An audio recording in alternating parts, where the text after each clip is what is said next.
Selamat pagi semuanya.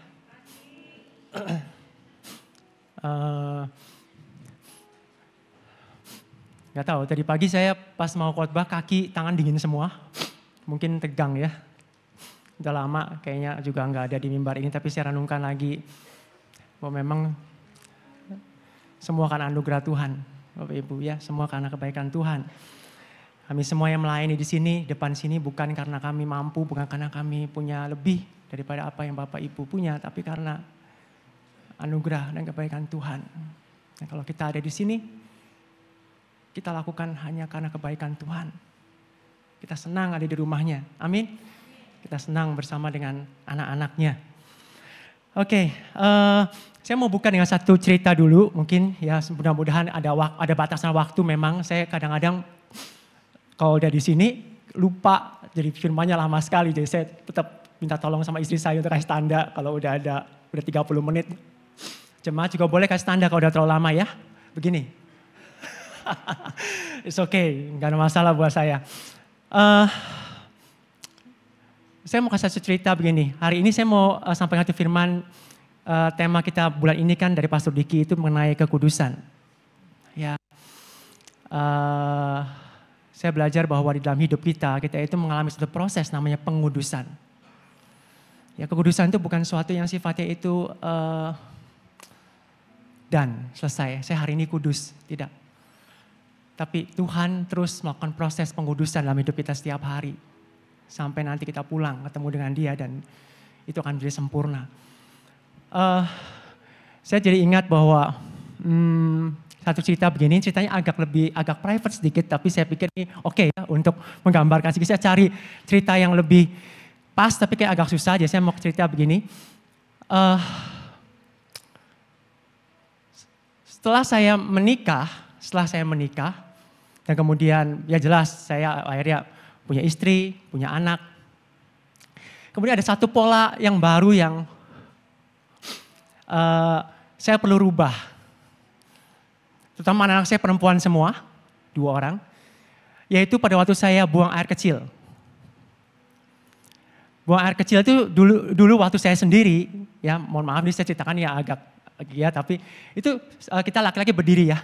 Tapi pada waktu sudah menikah, saya menemukan bahwa istri saya, anak-anak saya itu kasihan. Setiap kali saya habis BAK itu mereka yang lapin segala macam. Jadi akhirnya kami memutuskan untuk saya suruh duduk. Ya ini mungkin sesuatu yang sangat private, tapi ini cerita ini akan cocok ya dengan apa yang akan saya sampaikan. Ini nggak harus semua pria di sini jadi seperti itu. Tetapi saya lakukan. Walaupun dengan kesal waktu minggu-minggu pertama, 2 minggu pertama saya kesal. Ya, karena itu bukan diri saya. Sampai akhirnya saya mulai menemukan bahwa ya ini sesuatu yang baik buat saya. Nah, dari kisah ini saya mau menyampaikan begini, bahwa kadang-kadang antara siapa saya dengan apa yang saya lakukan itu tidak selaras, saudara. Mungkin karena pengalaman masa lalu, karena dulu hidup saya seperti apa. Pada waktu saya sudah menjadi suami dan saya sudah menjadi ayah dari anak-anak, sulit sekali untuk saya menyadari bahwa ada pengorbanan yang perlu saya lakukan. Saya nggak lagi hidup sebagai seorang yang sendiri, yang bisa seenaknya, apapun saya mau dan saya bisa lakukan. Saya perlu ingat bahwa ada istri anak-anak saya yang juga harus saya utamakan. Dan ternyata itu membutuhkan waktu, suatu proses. Sampai akhirnya saya mulai menyerap itu, menyadari bahwa oh iya, saya memang seorang suami dan saya adalah seorang ayah yang perlu untuk melakukan hal yang baik untuk kepentingan istri dan anak-anak saya. Dan itu akhirnya membuat saya bisa bersuka cita, membuat saya bisa menikmati satu proses di mana saya mulai berubah perlahan-lahan. Saya menyadari bahwa sampai hari ini masih banyak proses yang masih terus dijalankan di dalam hidup saya. Tapi saya mau menyampaikan hari ini bahwa saya bisa melakukan saja apa yang diminta dan disuruh. Tanpa saya meresapi dan menyadari siapa saya sebenarnya. Bisa. Tapi saudara, itu tidak akan membawa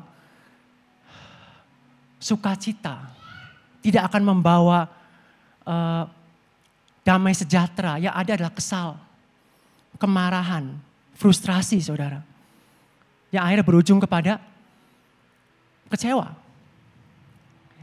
Nah, yang saya mau sampaikan hari ini firman Tuhannya apa kaitannya? Saya mau sampaikan bahwa pada waktu kita menerima Kristus sebagai Tuhan dalam hidup kita, kita telah menjadi orang kudus, anaknya. Identitas kita adalah orang kudus. Tetapi bagaimana kita menjalani hidup kita sebagai orang kudus, itulah yang kita kerjakan setiap hari sampai hari ini. Ya. Identitas kita sebagai orang kudus itu tidak langsung automatically membuat kita melakukan hal-hal yang kudus. Ada suatu proses yang Tuhan kerjakan sampai kita akhirnya pelan-pelan mulai belajar untuk bisa saya menyukai untuk melakukan hal yang kudus. Saya menyukai untuk melakukan hal yang benar. Saya menyukai untuk melakukan hal yang baik dan yang mulia. Nah itu proses saudara. Ya, itu proses yang Tuhan lakukan dalam hidup kita. Tapi harus dimulai dari meresapi dulu siapa diri kita sebenarnya. Nah, itulah yang firman Tuhan mau saya sampaikan hari ini. Ya, saya mau ambil satu kisah yang tepat sekali mengenai cerita mengenai hal ini. Itu namanya Mephiboset. Mungkin saudara semua ketahui Mephiboset. Mephiboset itu anaknya Yonatan. Ya, nanti saya akan bacakan ceritanya. Bagaimana kisah ini itu kisah satu proses pengudusan yang Tuhan lakukan. Dan saya merasa bahwa ini ada kisah yang kita juga bisa adopt di dalam hidup kita. Amin, kita buka sama-sama ya di 1 Samuel 18 ayat 1. Saya mau gambarkan dulu bagaimana dekatnya Daud dengan Yonatan.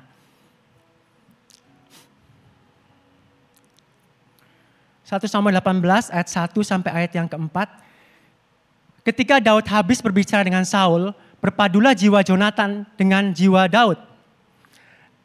Dan Yonatan mengasihi dia seperti jiwanya sendiri. Ya, 1 Samuel 18 ayat 1 sampai ayat yang keempat. Ya. Pada hari itu Saul membawa dia dan tidak membiarkannya pulang ke rumah ayahnya. Jadi Yonatan itu anaknya Saul. Ya, dia anak raja Saul, Yonatan itu. Dan dia sangat dekat dengan Daud yang adalah musuh dari ayahnya. Ya, ini kisah yang sangat menarik. Tapi bagaimana Daud dan Yonatan itu begitu dekat, begitu karib sampai bahkan firman Tuhan sampai Daud pun mengatakan bahwa cintanya Yonatan buat dia itu seperti lebih daripada cinta perempuan, itu betul-betul sangat dekat, persahabatan yang luar biasa sekali. Ya, dan firman Tuhan katakan di sini, Yonatan mengikat perjanjian dengan Daud karena ia mengasihi dia seperti dirinya sendiri. Ya. Yonatan menanggalkan jubah yang dipakainya dan memberikannya kepada Daud, juga baju perangnya sampai pedangnya, panahnya dan ikat pinggangnya, semua apa yang menjadi milik Yonatan bahkan sampai diberikan kepada Daud. Yonatan itu anak raja, dia itu penerus tahta. Dia berikan semua apa yang dia punya itu kepada Daud karena dia begitu sangat mengasihi Daud. Dan kemudian di ayat yang di 1 Samuel 20 ayat 14, ini ada satu perjanjian yang mereka buat berdua. Saya mau jelaskan backgroundnya dulu sebelum kita bicara Mephiboset anaknya Yonatan ya. 1 Samuel 20 ayat 14, jika aku masih hidup, bukankah engkau akan menunjukkan kepadaku kasih setia Tuhan? Tapi jika aku sudah mati, janganlah engkau memutuskan kasih setiamu terhadap keturunanku sampai selamanya.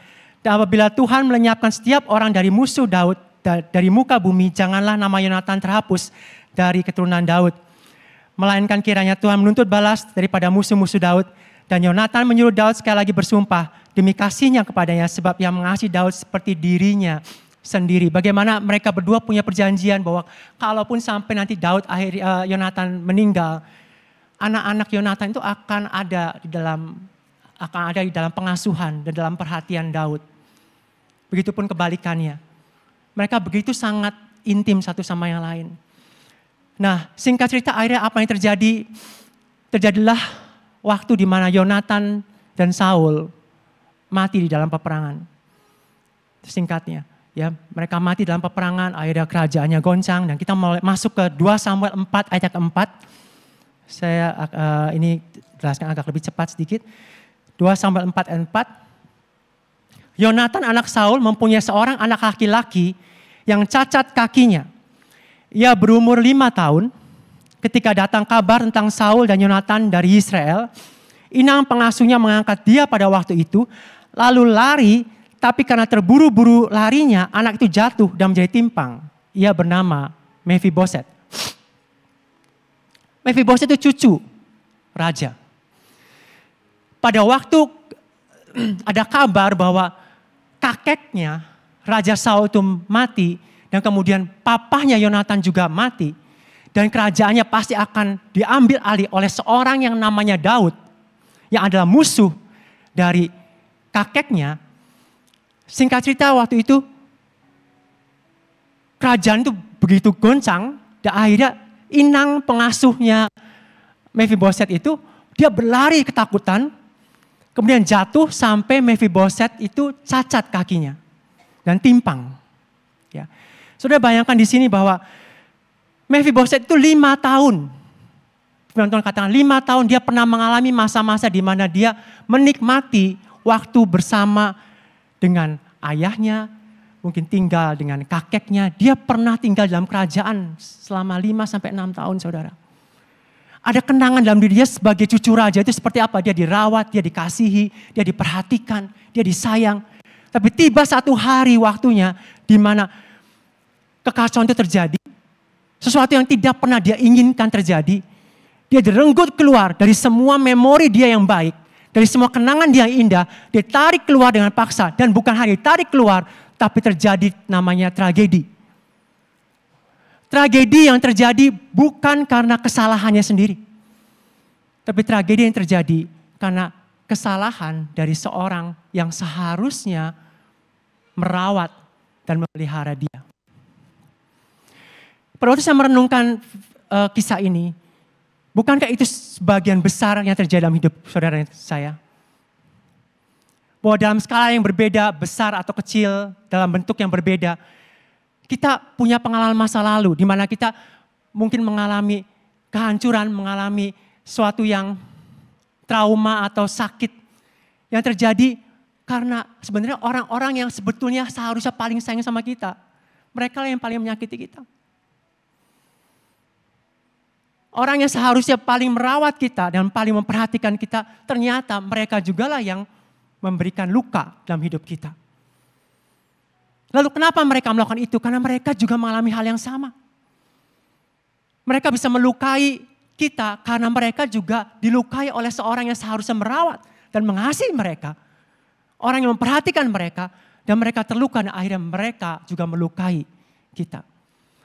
Saudara, singkat cerita akhirnya Mephiboset pergi dari istana dan kemudian dia hanya tahu bahwa dia cucu raja itu adalah masa lalu.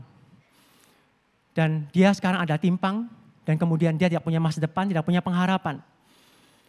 Ya, sampai tibalah masanya di mana Daud naik menjadi raja. Ya, ini kisahnya berpuluh-puluh tahun kemudian. Daud naik menjadi raja dan dia memerintah. Saudara bisa membayangkan sebentar bahwa Mephiboset tidak mengenal Daud. Mephiboset tidak tahu Daud itu seperti apa. Yang dia tahu adalah Daud adalah seorang yang dikejar-kejar oleh kakeknya dan dia adalah seorang yang menggulingkan tahta kakeknya. Bahkan ayahnya mati dalam pertempuran dan sekarang dia yang naik menjadi raja. Lalu apa yang dalam pikiran Mephiboset? Mephiboset berpikir bahwa ini seorang raja yang jahat. Raja yang menghancurkan hidupku. Raja yang telah membuat kakekku dan ayahku mati dan sekarang aku keluar dari tahta kerajaan. Aku yang harusnya menjadi penerus tahta menjadi tidak bisa menjadi raja karena orang ini yang namanya Daud. Ya. Itu yang ada dalam pikiran Mephiboset sejak dia masih kecil. Dan kemudian tibalah waktunya di mana di 2 Samuel 9 ayat 1 sampai 13. Nah, ini poin yang saya mau jelaskan buat kita semua di sini. Saya berharap saudara bisa memperhatikan ini dengan baik. Daud ingat lagi tentang janji yang pernah dia sampaikan dengan Yonatan. Dia teringat lagi setelah dia menjadi raja, apa yang Yonatan pernah lakukan sama dia. Dan kemudian satu hari Daud berkata, masih adakah orang yang tinggal dari keluarga Saul? Maka aku akan menunjukkan kasihku kepadanya oleh karena Yonatan. Bapak, Ibu, Saudara, kenapa saya menjelaskan ini? Saya mau menggambarkan ini satu analogi yang menurut saya tidak sempurna memang. Tapi ini satu analogi seperti Bapa dengan kita. Ya. Bagaimana Bapa melihat kita itu sama seperti Dia itu melihat Kristus di dalam kita. Ya. Bagaimana Daud mengasihi Yonatan, begitu pula Bapa mengasihi Kristus. Mengapa Daud mencari Mephiboset dan keturunan Yonatan? Kenapa? Karena Daud sangat mengasihi Yonatan. Dan firman Tuhan katakan di sini, aku mau menunjukkan kasihku kepadanya oleh karena Yonatan. Saudara, Bapa mau menunjukkan kasihnya kepada saudara dan saya oleh karena Kristus. Oleh karena Yesus. Bukan oleh karena siapa kita sebenarnya. Bukan oleh karena perbuatan kita. Bukan oleh karena kehebatan kita. Tapi oleh karena Kristus. Maka Bapa mau menunjukkan kasihnya dan mencari kita. Saudara. Ya. Saudara, lalu ayat yang kedua dikatakan di sini. Adapun keluarga Saul mempunyai seorang hamba yang bernama Siba. Ia dipanggil untuk menghadap Daud. Lalu raja bertanya kepadanya, engkaukah Siba? Jawabnya, hamba tuanku. Kemudian berkatalah raja, tidak adakah lagi orang yang tinggal dari keluarga Saul? Nah, Daud sedang mencari. Siapa sih keluarga Saul yang masih hidup? Ya. Aku hendak menunjukkan kepadanya kasih yang dari Allah. Lalu berkatalah Siba kepada raja, masih ada seorang anak laki-laki Yonatan yang cacat kakinya. Inilah yang pertama kali Daud dengar mengenai Mephiboset. Keturunan anak Yonatan yang cacat kakinya. Saudara, banyak kali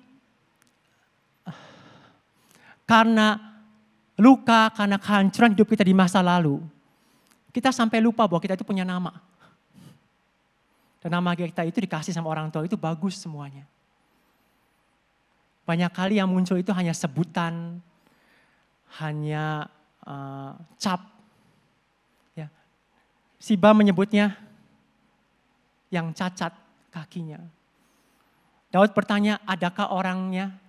Siapakah namanya? Tapi Siba bilang ada anak Yonatan yang cacat kakinya. Saya ingat waktu saya masih kecil, saya itu sering sakit. Ya, saya nggak tahu kenapa saya sering sakit. Sampai akhirnya muncul dalam pikiran saya itu si Ian yang sering sakit.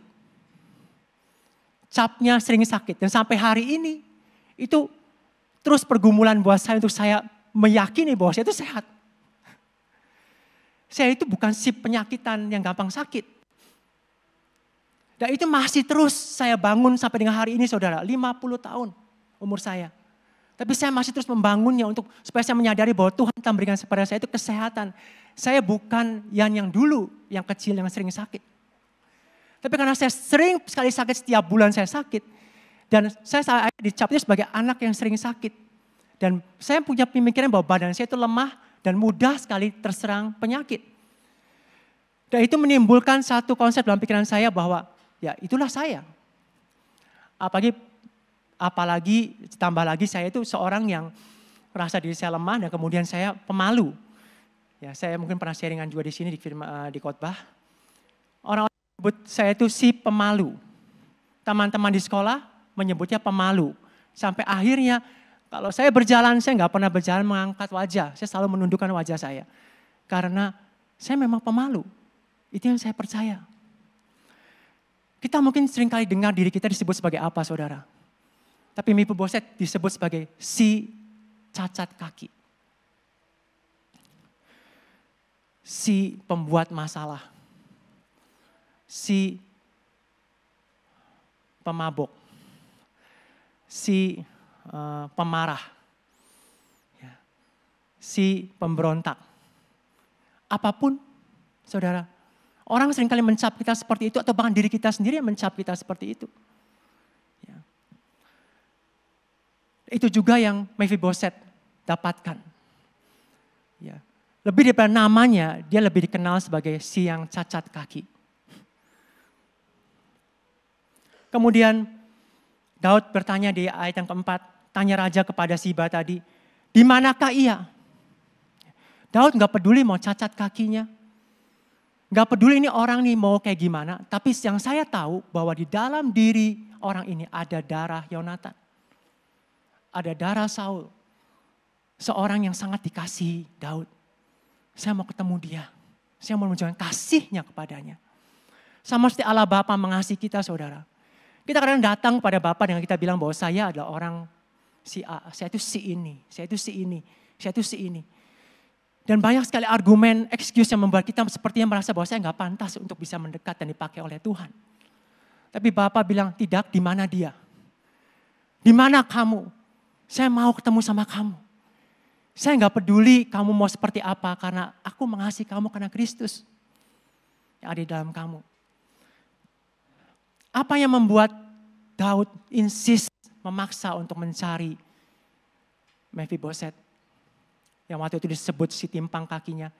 Karena dia tahu bahwa di dalam Mephibosheth ada darah Yonatan yang mengalir di dalam dirinya. Dalam diri kita juga ada darah Yesus yang mengalir dalam diri kita, saudara. Saudara sadari itu.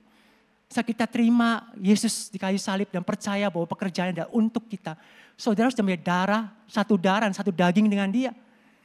Kenapa ada perjamuan kudus? Inilah darahku, inilah dagingku. Kenapa kita harus minum darah Tuhan dan darah dan daging Tuhan kita makan?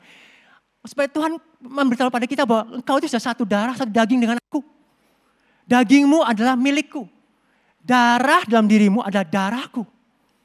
Itulah tanda meterai, saudara, yang membuat Allah Bapa selalu menemukan saudara kemanapun saudara pergi. Itulah meterai tanda di mana dia tahu siapa miliknya. Saya suka lagu tadi. Ya, kita tuh milik dia. Milik itu tidak akan pernah bisa diambil. Itulah Allah Bapa kita yang setia.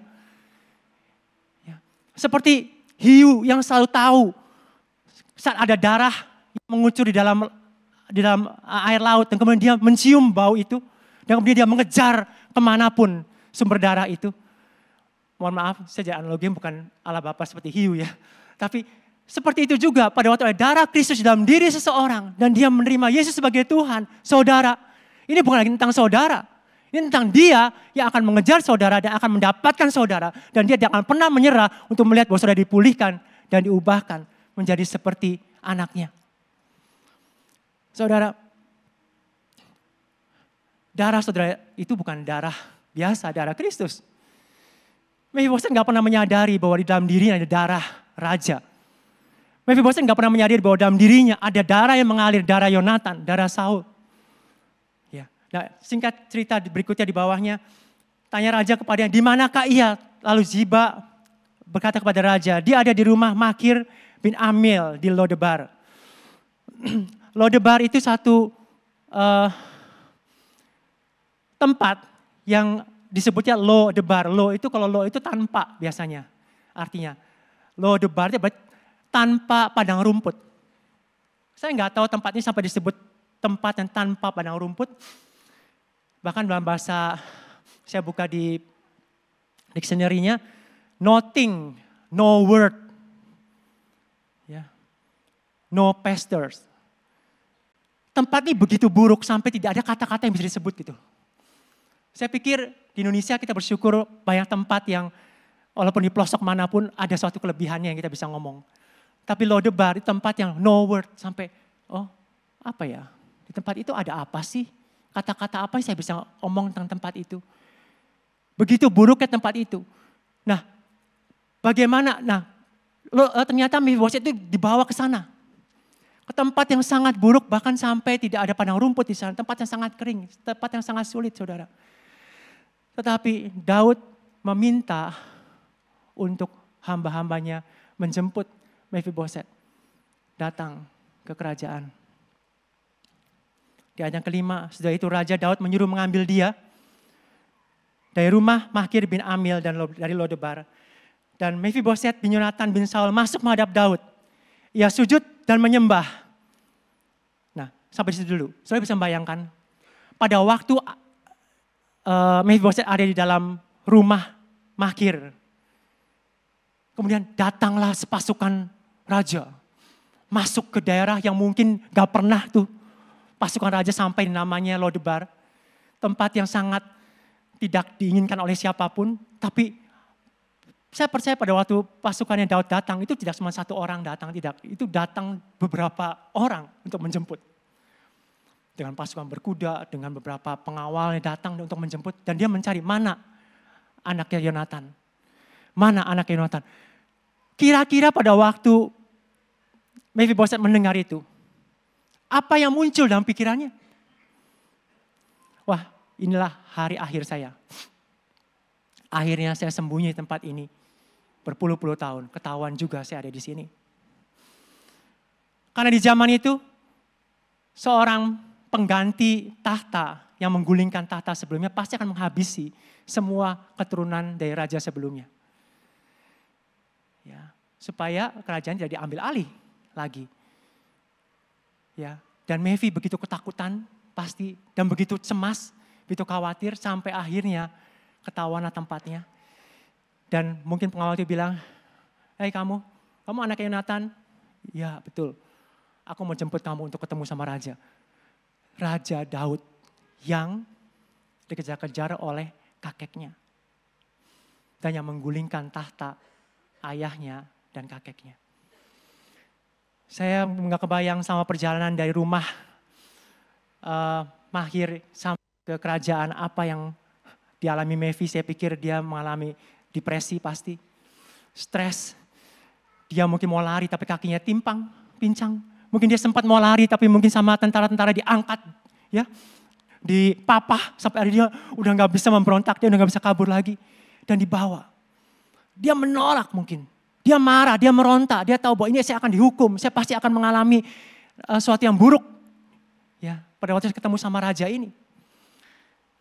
Dan yang luar biasa berikutnya, kita lihat tadi di ayat yang ke-6, Mephiboset menghadap Daud dan dia sujud menyembah. Dia sujud menyembah dengan ketakutan. Ini bukan sujud menyembah seperti kita bayangin, wow, dengan hormat, dengan respect. Tapi saya percaya ini sujud menyembah dengan rasa takut. Ini saya harus minta pengampunan atau apa gitu supaya saya itu gak dihukum mati nih. Dia tahu bahwa saya itu keturunan dari Saul. Dan kemudian ini yang saya suka sekali bagian ini. Kata Daud, "Hai si pincang kaki." Tidak. Daud memanggilnya, "Mephiboset. Mephiboset." Wow. Dia tidak mengambil apa yang Siba bilang, si cacat kaki untuk menjadi sebutan memanggil Mephiboset. Betul di matanya dia orang yang setimpang. Betul di mata dia orang yang cacat. Tapi yang dia panggil ada namanya. Mephiboset. Daud pasti selama tentaranya mencari Mephiboset, dia mencari tahu siapa sih nama orang ini sebetulnya. Pasti orangnya punya nama, gak mungkin cuma cacat kaki. Dan dia mendapatkan nama itu. Saudara, saya mau sampaikan buat saudara di sini. Saat kita datang kepada Tuhan dan Bapa memanggil kita untuk menghadap Dia. Saudara, sebutan apapun yang dunia pernah sebut buat saudara. Cap apapun yang dunia pernah katakan buat saudara itu tidak ada di hadapannya. Tidak ada di dalam pikirannya. Dia akan menyebut nama saudara. Nama yang dia berikan buat saudara saat dia menciptakan saudara. Saudara, perlu saya mencari tahu apa arti Mephiboset. Kenapa Yonatan memberi nama Mephiboset? Saya percaya Mephiboset itu nama diberikan bukan oleh inang pengasuh, tapi oleh Yonatan ayahnya. Apa arti Mephiboset? Ternyata Mephiboset itu artinya the one who destroys shame. The one who end of shame. Pada waktu Mephiboset lahir, ada mimpi, ada harapan, ada keinginan hati Yonatan untuk melihat bahwa anak ini yang lahir nanti penerus tahta. Dia akan mengakhiri semua aib, mengakhiri semua malu yang mungkin dibuat oleh Saul. Yonatan tahu bahwa Saul melakukan banyak hal yang jahat. Dan itu sangat memalukan. Sehingga pada waktu dia punya anak, dia menyebut anak inilah yang akan mengakhiri mengakhiri aib keluarganya. Ya. Bahkan di versi yang lain dikatakan dialah yang menghancurkan dan menyingkirkan berhala-berhala. Kata Mephiboset itu nama yang sangat indah. Yang ayahnya berikan buat dia. Ya. Dan Daud menyebutnya lagi dan memanggilnya Mephiboset. Jawabnya, inilah hamba Tuanku. Mungkin Mephiboset baru sadar, oh ya nama saya itu Mephiboset ya. Tapi ya saya memang begini gitu. Tidak sebaik seperti nama saya. Ya. Tapi Daud memanggil, hai Mephiboset. Dia bukan memanggil, hai si cacat kaki. Ada waktu di mana beberapa bulan yang lalu, ini saya mau sampaikan bahwa saya ada masa-masa di mana saya pada waktu merenungkan firman Tuhan ini, saya mencari tahu apa sih arti nama saya sebetulnya. Yan, ternyata pada waktu saya buka nama saya, nama itu bagus sekali artinya, God is gracious. Pada waktu saya tahu arti nama ini, ya Tuhan terima kasih karena anugerah-Mu besar sekali buat saya. Saudara perlu tahu siapa diri saudara sebetulnya. Itu yang Tuhan sedang mau lakukan terus dalam hidup saudara setiap hari. Amin. Ya. Bapa juga memanggilmu dengan namamu yang sebenarnya. Ya. Kemudian ayat yang ke-7. Kemudian berkata Daud kepadanya, janganlah takut. Mungkin pada waktu bilang inilah hamba Tuanku. Kenapa Daud bisa bilang jangan takut? Mungkin dia sambil gemeter ngomongnya. Kalau dia enggak takut, enggak mungkin Daud bilang jangan takut. Daud langsung bilangnya jangan takut. Sebab aku pasti akan menunjukkan kasihku kepadamu. Oleh karena Yonatan ayahmu. Bapak akan bilang sama saudara, aku pasti akan menunjukkan kasihku kepadamu karena Yesus. Di dalam engkau. Itulah yang dia mau lakukan buat saudara. Aku akan mengembalikan kepadamu segala ladang Saul, nenekmu, dan engkau akan tetap makan sehidangan dengan aku. Bayangin pada waktu Mephiboset mendengarkan ini, kira-kira dalam pikirannya apa? Ini orang ngomong apa atau apakah benar apa yang dia ngomong? Gitu. Ya. Tapi firman Tuhan katakan di sini itu Daud mau mengembalikan semua apa yang menjadi milik kepunyaan Mephiboset untuk menjadi miliknya lagi. Saudara, kadang-kadang pada waktu kita mengalami hal-hal buruk dalam hidup kita seringkali merasa bahwa ada bagian dari hidup kita itu yang hilang. Ada hal yang baik yang kita miliki itu sepertinya dicuri atau tidak ada lagi. Saudara, kabar baiknya hari ini, saya percaya bahwa bagian yang menjadi milik saudara, Tuhan akan kembalikan kepada saudara. Dia Allah yang bisa merampas balik dan dia Allah yang bisa mengembalikan bagian milik saudara. Kebahagiaan, sukacita, damai sejahtera, kebaikan Tuhan itu Tuhan akan kembalikan kepada hidup saudara. Jangan sampai kehilangan pengharapan, jangan sampai kehilangan satu kerinduan untuk melihat bahwa pemulihan itu masih dan terus akan terjadi saudara. Amin. Nah kemudian di bagian berikutnya,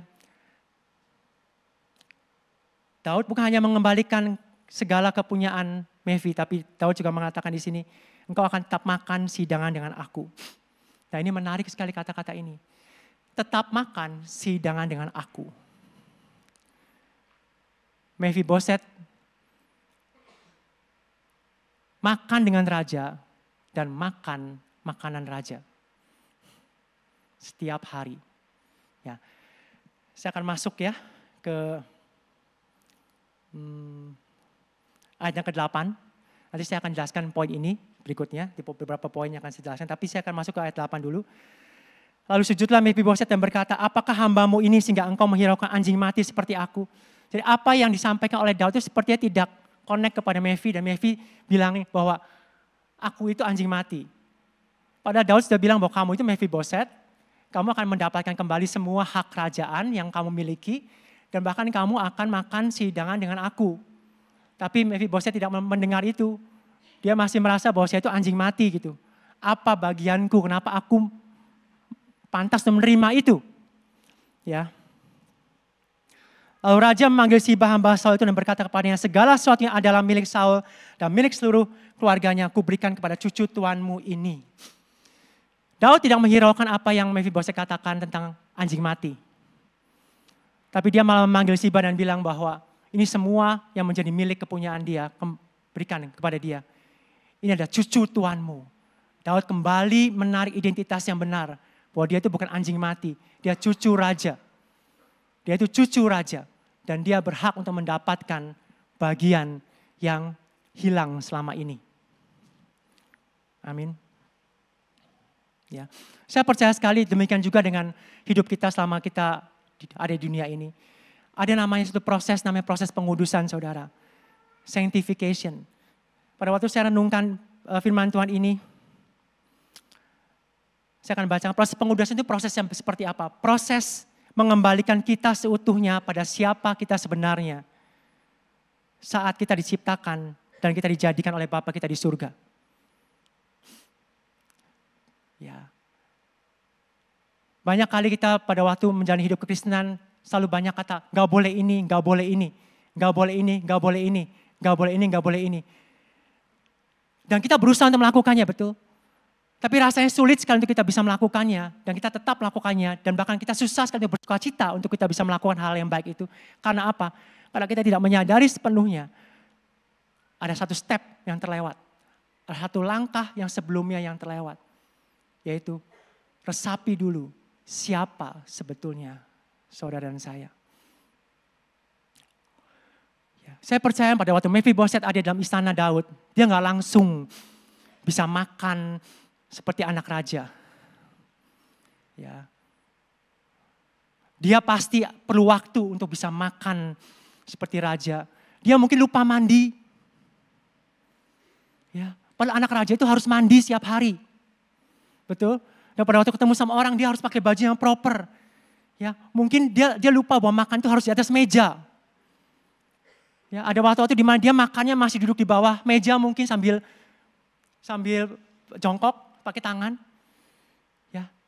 Tapi apakah itu mengubah identitas dia sebagai cucu raja? Tapi apakah itu mengubah identitas dia sebagai orang yang akan tetap makan sehidangan dengan raja? Tidak.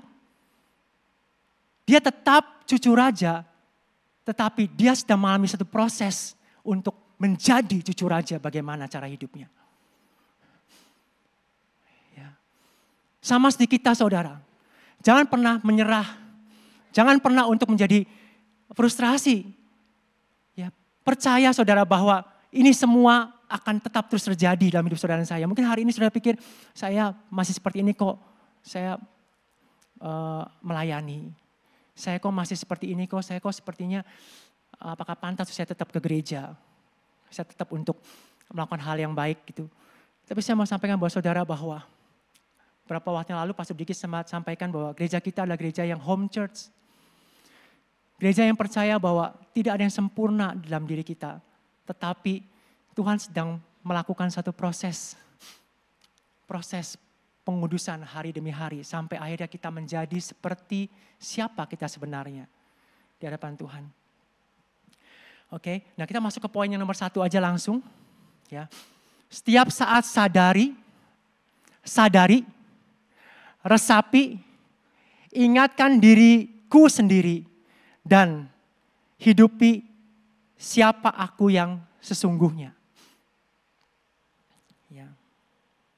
Firman Tuhan katakan 1 Petrus 1 ayat 15 sampai 16.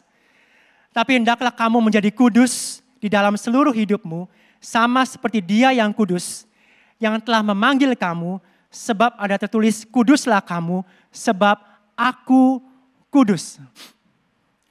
Tuhan sedang mengatakan kepada kita semua sini, kamu itu kudus. Ya. Kamu itu kudus, maka hiduplah sebagai orang kudus. Ya. Dimulai dari yang kita percayai dalam pikiran kita, siapa diri kita. Beberapa waktu yang lalu Pak Denny pernah sampaikan bahwa semua itu dimulai dari pikiran. Pikiran, ucapan, tindakan akan menjadi karakter, kebiasaan, dan arah kehidupan. Firman Tuhan itu mengubah pikiran kita, cara berpikir kita, pembaharuan pikiran kita, sampai kita akhirnya bisa menyadari siapa diri kita sebenarnya. Ya, dimulai dari apa yang kita percaya di dalam pikiran kita mengenai diri kita, maka itu yang akan kita lakukan. Jika kita ingin mulai melakukan hal yang kudus, sadari, resapi, dan ingatkan diri kita terus-menerus bahwa kita ada orang kudus. Ya, siapa? Kita ada orang kudus. Pada waktu kita menyadari sepenuhnya bahwa kita ada orang kudus, maka kita akan pelan-pelan mengerti bahwa kita adalah orang yang memang berbeda dari dunia ini. Saudara, kita tidak sama seperti apa yang dunia lakukan. Ya. Karena itu, Kolose 3 ayat 12, sebagai orang-orang pilihan Allah yang dikuduskan dan dikasihinya, kenakanlah belas kasihan, kemurahan, kerendahan hati, kelemah lembutan, dan kesabaran. Kolose 3 ayat yang ke-12. Banyak dari kita berpikir bahwa ayo kenakan belas kasihan. Ayo lakukan kemurahan. Ayo kamu rendah hati. Ayo kamu lemah lembut. Ayo kamu sabar. Tapi kok kayaknya susah sekali gitu untuk kita bisa terus-menerus melakukan seperti ini. Dan bahkan kita menjadi frustrasi. Kenapa? Karena ada bagian sebelumnya yang kita terlewat. Bagian sebelumnya itu apa? Kita ada orang-orang pilihan Allah. Kita ada orang-orang yang dikuduskan. Dan kita ada orang-orang yang dikasihinya. Ya. Nah, poin ini menurut saya penting sekali. Sampai hari ini pun saya masih terus-menerus mengingatkan diri saya bahwa saya itu orang yang dipilih Tuhan. Saya itu orang yang dipilih Tuhan. Saya itu orang yang dikasihi Tuhan. Saya itu orang yang dikuduskan oleh Tuhan. Ya. Terus menerus saya resapi itu sehingga saya percaya sekali itu akan pelan-pelan mengubah bagaimana cara saya bertindak dan bagaimana saya melakukan segala sesuatu dalam hidup saya. Kemudian poin yang kedua. Jadi poin yang pertama tadi, poin yang kedua, siapa aku adalah apa yang aku makan tiap hari. Nah ini penting, mohon maaf ini saya mungkin molor lagi, ya itu saya udah ngasih tanda.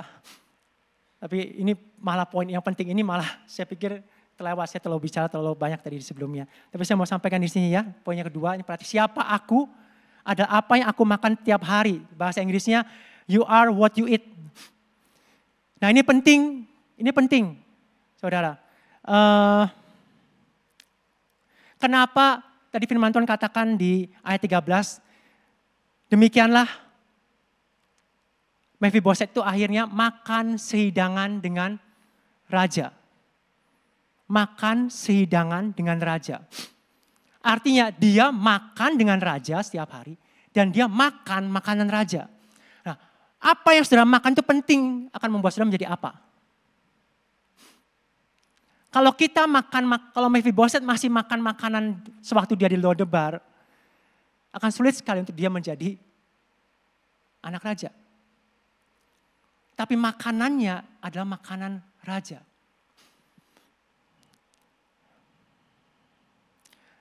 Apa yang kita makan setiap hari ini? Apa yang pikiran kita konsumsi setiap hari ini? Kalau kita mengkonsumsi makanan-makanan yang busuk, yang rusak, yang membuat khawatir, membuat takut, ya nggak aneh. Kita akan semakin sulit untuk menyadari diri kita itu siapa sebenarnya di hadapan Tuhan. Ya. Saudara, kalau bicara makan, akan menjadi seperti apa? Saya selalu ingat dengan Raja Wali. Raja Wali itu makanannya milih, saudara. Raja Wali tidak didesain untuk makan bangkai. Tidak. Dia selalu makan makanan yang fresh. Dia hanya makan bangkai saat dia sakit. Dan terpaksa dia makan bangkai dan pada waktu dia sakit. Dan biasanya setelah dia makan bangkai, gak lama dia akan mati. Dia tahu persis makanan mana yang menyehatkan dia. Raja Wali selalu mengejar dan berburu. Raja Wali didesain untuk berburu dan makan makanannya segar. Raja Wali yang makan bangkai tidak akan berumur panjang. Ya. Apa yang kita makan setiap hari ini penting, saudara. Kita perlu untuk makan firman Tuhan setiap hari. Kita perlu merenungkan firman Tuhan. Kita perlu memperkatakan siapa diri kita sebenarnya di hadapan Tuhan. Ya, bukan apa yang kita lihat dari sosial media.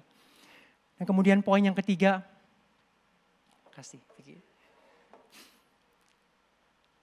poin yang terakhir, aku ada dalam Yesus dan Yesus ada dalam aku. Itu sudah cukup untuk ku bisa tak percaya bahwa pemulihan masih akan terus terjadi dalam hidupku. Saudara, saya mau tutup dengan satu perkataan yang menguatkan kita semua di sini. Saya tahu bahwa kita semua nggak sempurna hari ini. Kita mungkin baru bikin masalah di rumah. Kita mungkin baru menjadi orang yang gak nice dengan pasangan kita. Mungkin kita baru ada masalah dengan anak kita. Mungkin kita ada banyak problem di kantor dan apapun. Tapi saudara, pemulihan dalam hidup saudara dan saya tidak akan pernah berhenti. Bagaimanapun keadaan saudara dan saya. Kenapa? Karena Kristus ada di dalam saudara. Ya. Sepanjang saudara tetap makan sidangan dengan raja, percaya bahwa pemulihan pasti terjadi. Jangan pernah mau ditipu oleh si jahat pada waktu saudara tidak melakukan hal yang baik. Oh, saya nggak usah ke gereja. Saya memang nggak layak untuk pergi ke gereja. Saya memang gak pantas untuk melayani Tuhan. Saya memang harus sendiri sekarang menjauh dari lingkungan orang-orang percaya. Saya memang cocoknya untuk bersama dengan orang-orang yang gak percaya. Oh, saya mau menyerah aja dengan apa yang Tuhan sedang lakukan yang baik dalam hidup saya. Jangan pernah percaya dengan hal itu. Karena ini bukan tentang saudara. Ya. Dari ayat yang terakhir, saya suka sekali. Ya, maaf ini saya mau ulangi di ayat yang ke-13. Demikianlah Mephiboset diam di Yerusalem, sebab ia tetap makan sidangan dengan raja, adapun kedua kakinya timpang. Diulang lagi kata-kata ini penutupnya, bahwanya adapun kedua kakinya timpang. Diulangi lagi, tapi di sini dikatakan bahwa demikianlah Mephiboset diam di Yerusalem. Bahkan sampai akhir hidupnya Mephiboset itu diam di Yerusalem. Dan dia makan sidangan dengan raja. Setiap hari dia makan makanan raja dan dia diam di Yerusalem. Ya, adapun kedua kakinya timpang. Kenapa adapun kedua kakinya timpang disebut lagi di sini? Firman Tuhan itu luar biasa. Firman Tuhan cuma mengatakan bahwa ingat loh, Mephiboset itu ada di istana raja itu bukan karena dia sempurna. Dia ada di istana raja itu dan makan sidangan dengan raja itu bukan karena dia itu sempurna. Bukan. Kedua kakinya masih timpang loh. Tapi Tuhan tetap mengerjakan hal yang baik dalam hidup kita semua. Amin. Amin. Oke, kita mau tutup. Saya mau minta Timotius maju ke depan. Mungkin sebelum kita selesai, saya mau kita sama-sama di sini saya mau mengajak saudara sebentar di sini ada satu pernyataan deklarasi ya yang kita mau katakan bersama-sama. Siapa sebenarnya diri kita di hadapan Tuhan. Kita mau nyanyikan lagu tadi, All My Life You Have Been Faithful. Saya mau undang Bapak Ibu Saudara semua bangkit berdiri sebentar. Nanti akan ditayangkan di sini. Saya mau kita pegang dengan satu tangan di dada kita. Saya akan bacakan ini, kemudian Bapak Ibu Saudara semua mengikuti. Kata demi kata. Saya percaya ini bukan sesuatu yang sifatnya hanya sugesti, tapi saya mau ini menjadi sesuatu yang meresap dalam pikiran kita, dalam diri kita sebenarnya. Bahwa kita itu siapa.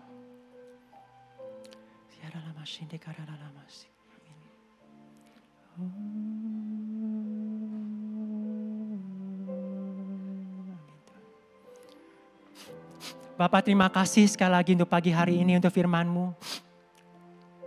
Kami tahu ya Tuhan bahwa Engkau bekerja dalam diri setiap dari kami di sini.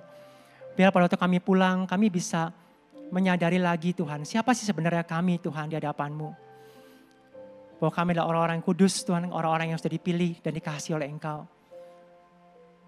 Tuhan, kami mau percaya apa yang firman-Mu katakan tentang kami. Lebih daripada apa yang dunia, apa yang orang-orang, apa yang kami alami dalam hidup kami yang membuat kami ragu Tuhan sebetulnya siapa kami di hadapan Engkau. Tapi kami mau memperkatakan kebenaran firman-Mu buat diri kami pada pagi hari ini. Oke, kita sama-sama kita katakan, aku ditebus.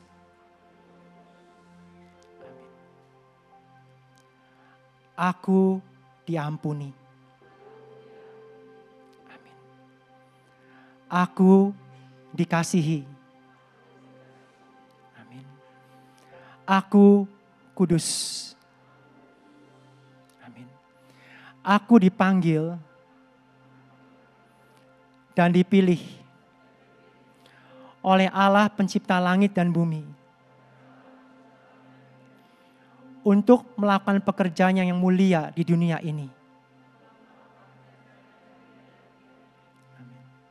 Aku diterima dan sangat berharga. Hidupku sangat berarti. Aku lahir di dunia ini untuk tujuan yang mulia dan indah. Aku punya masa depan. Amin. Dan harapanku tidak akan pernah hilang. Aku adalah anak dari Allah yang Maha Tinggi. Aku akan menjadi seorang yang tepat seperti apa yang Dia rencanakan. Waktu Dia menciptakan aku. Aku pulih dan disembuhkan oleh bilur-bilur Tuhanku. Aku cukup dan tidak kekurangan apapun yang baik. Amin. Oleh sebab itu, aku bersyukur dan bersuka cita. Aku bahagia. Amin. Amin. Makasih Tuhan. Inilah apa yang kami percaya tentang diri kami Tuhan. Biarlah kami boleh tahu sepenuhnya bahwa di dalam Engkau kami itu utuh. Kami itu utuh Tuhan. Kami itu utuh. Biar rasa aman kami ada di dalam siapa diri kami Tuhan. Di hadapan-Mu. Bukan apa yang orang perbuat pada kami. Bukan apa yang kami pikir tentang diri kami. Terima kasih Bapa.